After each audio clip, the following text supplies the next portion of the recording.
Hey guys, welcome back to In the Alley. My name is Cody. Glad you guys are back for another video where tonight we are previewing the Friday night matchup between the Sioux Falls Storm and the Green Bay Blizzard. Now, these two teams have a lot of history together. We'll talk about it here in a second, but let's start the preview off with the big old preview card, and we'll deal with kind of the sands of time that these two teams have had. But 6:05 p.m. Central Time, YouTube and Caffeine TV live from the Resch Center in Ashwaubenon, Wisconsin.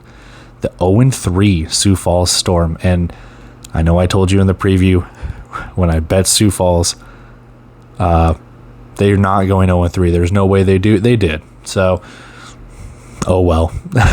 I'm stupid. I know. Green Bay 2-1. So I honestly thought Green Bay would probably be on the receiving end of an 0-3 start compared to Sioux Falls, but here we are. Let's look at the leaders really quick and stuff like that. We'll kind of talk a little stats, everything along those lines. Billy Hall, leading rusher, leading passer. Max Myler is still your leading rusher and passer. He did not play last week. Not really sure what's going on there. We will talk about that obviously in a second and in the 25-man preview. Leading receivers, Patron, I always want to say Patron, and Kentrez Bell are both the leading guys when it comes to catching the ball. Defensively, and this is where it's going to get good, you look at those stats, and it is a bunch of just beefcake stats, man. You fucking look at, sorry, I didn't mean to cuss. You look at Mustin, 11 tackles, 6 tackles for a loss, 2.5 sacks, 1 forced fumble. I know I do cuss here sometimes. I try not to. Otero, still your leading linebacker. I know he didn't play last week. I don't know if he's hurt, cut, whatever the case could be. Talk about that in the 25-man roster, but Jalen Alexander was the guy that got the start last week. Centel Williams, 18 tackles, half tackle for a loss, and 4 pass breakups. On the Sioux Falls side, Elijah Reed, 17.5 tackles. The secondary for Sioux Falls is just a tackling machine right now. Amin Black, 24 tackles. Between him and Reed, you have 41.5 tackles. They are just tackling. Now, what does that mean? It means that these guys are getting into the second level. The ball's getting passed over them, and they're getting the tackles, man. You got to get this defensive line. When you look at Dejon Emery, 5.5 tackles, 3 tackles for a loss, and 2 pass breakups. You have to get after it. This defensive line has to get after it. Claude Davis, Dejon Emery, they have to get after it. Logan Swanson, you guys have to pressure this quarterback, regardless of who it is. So, we'll talk about that here in 1 second. I know I keep saying that, but you look at those stats, and it's like a little bit left to be desired when it comes to that defensive line. Green Bay's been able to do it. The linebacker's been kind of slacking. The defensive line's been kind of slacking when it comes to Sioux Falls. So, offenses are both pretty good. Skylar Perry was running all over the field last week. Billy Hall kind of ran around a little bit. Tulsa just kind of shut them down. So we'll see what goes on in this game. Tulsa is not Green Bay. Green Bay is not Tulsa, but we'll see. Players to watch. I do have Billy Hall, like I alluded to. 9 for 14, 67 yards passing, 1 touchdown. 59 yards rushing, 1 touchdown on the ground. So only 2 total touchdowns. Like I said, Tulsa just kind of shut him down. And last game for Amin Black, who is my preview for the defensive side of the ball, 9 tackles and 1 tackle for a loss. Looks good, but if it's Skylar Perry or even if it is Max Myler, you need to get after him and make sure that he is running at a minimum. Make sure he's not crossing that line of scrimmage. Whatever you can do, blitz him, get him out of the pocket, throw his timing rats off, make him throw the ball away, whatever you can do. That's what you have to do to kind of beat them, and you've got to get points on the other side of the ball too. Their defense, Green Bay's defense, is very good, and we'll see that here in 1 second. Players to watch. I'm putting Skylar Perry here. I don't know if he's going to play. If he is, cool. I made an awesome choice. If he's not, well, yeah. 5 of 9 for 58 yards, 1 touchdown, 14 rushes, 64 yards, 2 touchdowns. Kind of similar stat lines between him and Billy Hall last week, both going up against, I wouldn't call Quad City a good defense. They were, Tulsa was a pretty good defense, but you see the similar stat lines. Perry didn't necessarily need to run the ball too much. I mean, Quad City just kind of did it to themselves. Yeah, if Skylar Perry's playing, I think it's kind of more of the same. He's going to run it. If Myler's doing it, you have a little bit more of a passing threat. So that's not to say Perry can't throw the ball, but just the limited action we've seen Perry, he's either going to rip it or it might just be more 5 of 9 for 58 yards. So my voice cracked. I apologize. Defensively, Mustin. I don't know how to pronounce his first name. I don't want to call him Skeen because I don't think it's that. I think it might be Sean with a whatever, but Mustin. 4.5 tackles, 4.5 tackles for a loss and 2 sacks. He was in Erickson's face all game. Look for more of the same here. This defensive line needs to get after Billy Hall. The snap issues have kind of been a problem again for Sioux Falls. If you can get those snaps, low snaps or whatever, and break through that line of scrimmage, you can get after this quarterback. You can easily disrupt this game. I look for more of the same from him. If Jalen Alexander has another week of practice under his belt, I look for Green Bay to really, really, really get after it. Both of these offenses are not great. They're good. They're not great, but ultimately, I think it's going to come down to whose defense can get the most stops in this game. You got to stop Billy Hall, though. That's the main factor here. He's the 6th leading rusher in the Indoor Football League. I don't know. That to me is probably the biggest one right there. And Skylar Perry needs to run all over. Max Myler needs to run all over. And you got to get Burgess and Cagle in there as well. But serious history. I have 19-2 or 13-8. This history has kind of been lost to the sands of time, and I don't know which one's right. Each one claims a different one on their website.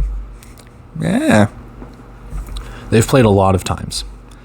Last meeting, though, 2023 Week 15, 47-45, Sioux Falls eked out a win. Betting lines, Green Bay is favored by 7 points, by a touchdown. You don't get to hear that a lot, but Green Bay is favored over Sioux Falls.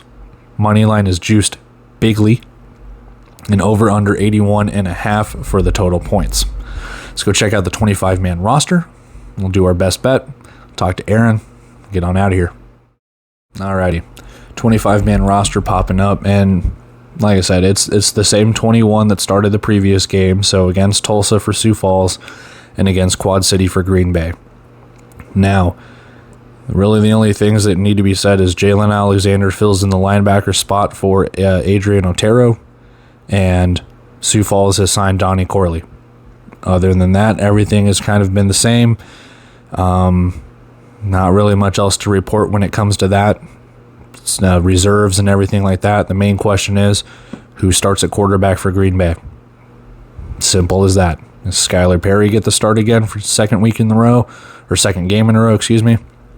Or, I guess it would be second week in a row. Regardless, does he get the start, or does Max Myler get put back into the lineup? I don't know the extent of his injury. We'll figure it out. But there it is.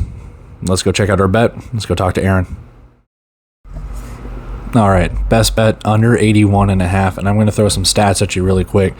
Both these teams are really good at running the ball, and they're not that good at throwing the ball. Sioux Falls is 14th, and Green Bay is 15th when it comes to passing yards on the season.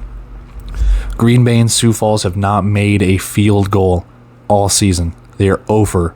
There's one other team, I can't remember who it is, that's 0-for as well, but those two teams are 0-for when it comes to field goals. That means a lot of time wasting.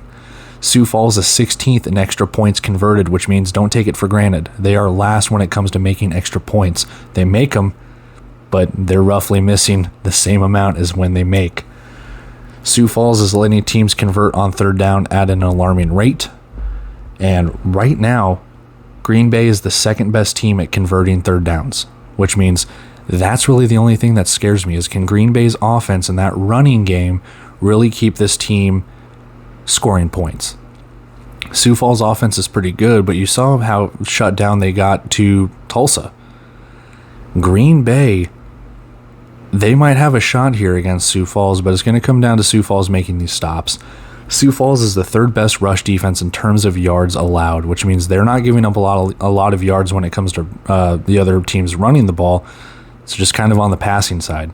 So, and we know Green Bay is pretty good at stopping the run too and getting pressure on the quarterback. I just think it's going to be a knockdown, drag-out fight under 81.5. Let's go talk to Aaron. All right. Aaron's IFL corner. He pops up out of his corner as he always does. It's like a little indoor football Punxsutawney Phil. Go check out his work on the UFL News Hub as always. That being said, trusty dusty paper. Let's get into news preview. Sioux Falls at Green Bay.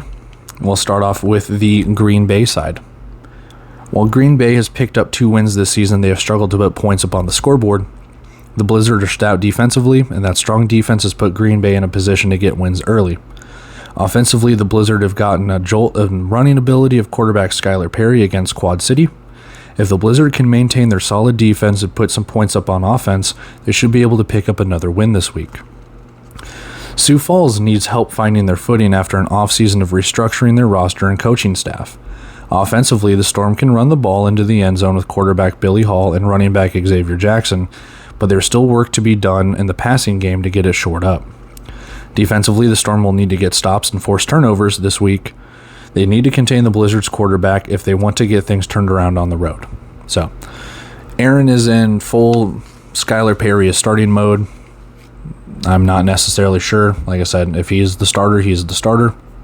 Max Myler's the starter if he's not. Maybe they have someone else we don't know about. But same kind of predictions this week. We'll start off with Aaron's 35-32. He's got it as a close one. Low scoring affair. I'm right there with him as well. 38-34. I don't know. I think Green Bay gets this win. I just think unless the passing game somehow gets solved overnight, I just do not understand how you haven't wasted, but you have Kentrez Bell and Carlos Thompson. You need to utilize these guys. I know I said it in the preview last week. The Triple Crown winner in Kentrez Bell, and I get it. He had Nate Davis throwing to him. Same thing with Carlos Thompson. But the fact of the matter is, those talents are still on that offense. I don't understand why they are not just making those guys the highlight of that offense, getting the ball to them early and often, setting a tone of we're going to throw it to these guys and make sure they either get their yak or make sure that, whatever plays that they're going to run, whether it's hitch routes, fly routes, whatever the case could be, we're making sure we get we're throwing it to them. You don't know which one we're going to throw it to. And, oh, hey, by the way, here's Drayshawn Hudson, or here's Lorenzo Thompson, or here's Xavier Jackson out of the backfield. I don't know. I'm not sure what their scheme is. That's just the thing about Sioux Falls right now. It's just kind of a mystery. It's kind of frustrating, to be honest. Green Bay, on the other hand, for me, they're just running the ball. Quarterback runs, quarterback draws, everything along those lines, regardless if it's Skylar Perry or Max Myler. So I think with what Aaron has said here is Sioux Falls, if they want to win this game, they need to get some stops. Green Bay, just kind of keep doing what you're doing and keep connecting on the running game, and they will start blitzing, and that's when you find Patron over the middle. That's when you find Ballard. That's when you find Jalen Cagle out of the backfield, or EJ Burgess, or you just take off on a quarterback draw. So predictions for that, I think we both have close wins for Green Bay. That's it. That's our preview for the Friday night matchup. Let's get ready for kickoff. And until then, we've got the Saturday preview, 6 games, all starting roughly within 2 hours of each other. It's going to be a great, great Saturday. Just sit on the couch, eat some Cheetos, and just lose yourself in some indoor football. But that being said, guys, I'm taking off here. Hope you guys have a fun Friday night, an even greater Saturday. That being said, see ya.